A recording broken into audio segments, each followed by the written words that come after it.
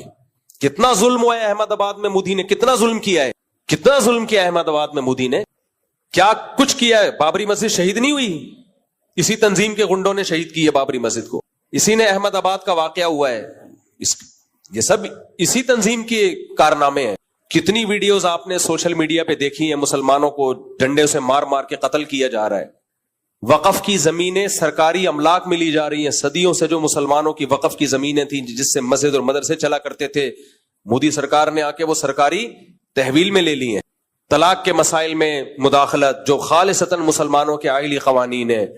Doctor Zakir Naik پہ پابندیاں, ایک دہشت گردی کا جھوٹا الزام لگا کے ملک بدر کر دیا. تو جو اپنے ملک میں جنہوں نے مسلمانوں کا یہ حشر کیا ہوا ہے, تم کیا سمجھتے ہو فتح کے بعد وہ تمہیں عزت دیں گے؟ تو ہوش کے ناخن لو میرے بھائی. آزمائشوں میں پتہ چلتا ہے کون اپنا اور کون غیر ہے. باقی اختلافات سب کے ہیں, ہم بھی کسی ایک جماعت کو دودھ کا دھلا ہوا نہیں مانتے, ہمارے بھی اختلاف ہیں, لیکن جنگ ختم ہو جائے پھر انشاءاللہ ہم آپس میں لڑیں گے. مجھے بتانا کہاں جا کے پھڈا کرنا ہے, میں دیکھوں گا یہ سوٹیبل جگہ ہے یا. میں تو ہوئی پھڈے باز, 4 شادیاں پھڈوں کے بغیر تھوڑی ہو سکتی ہیں, لیکن محاذ پہ بلایا جا رہا اور میں بیوی سے لڑ رہا ہوں, ساس سے لڑ رہا ہوں, سسر سے لڑ رہا ہوں. لوگ بولیں گے بھائی ادھر بم آ رہا ہے, ابھی فی الحال کیا کرو, ادھر جاؤ یار. یہ لڑائیاں چلتی رہیں گی, ساس بہو کی لڑائیاں, سیاسی لڑائیاں, فوج اسٹیبلشمنٹ سے لڑائیاں, سسٹم. جو ہمارے الیکشن ہوئے ہیں وہ کس سے ہوئے ہیں؟ سسٹم. ساری دنیا کو پتا ہے, لیکن مجھے غم اس لیے نہیں ہوتا کہ پہلی دفعہ تھوڑی ہوا ہے, تو ہمیشہ سسٹم سے ہی ہوتے ہیں. اب جو غم پہلی دفعہ پہنچتا ہے نا اس پہ انسان کو تکلیف ہوتی ہے. جو جس غم ہم پیدا ہی اس غم میں ہوئے ہو تو اس غم کی کیا تکلیف ہے یار. تو الیکشن شفاف کبھی پہلی دفعہ یعنی پہلی دفعہ تھوڑی ہوا ہے, یہ ایسے ہی چلتا ہے بھائی, سب مارکیٹ میں یہی چل رہا ہے. اوریجنل عدل و انصاف صرف کہاں ملے گا؟ آخرت میں ملے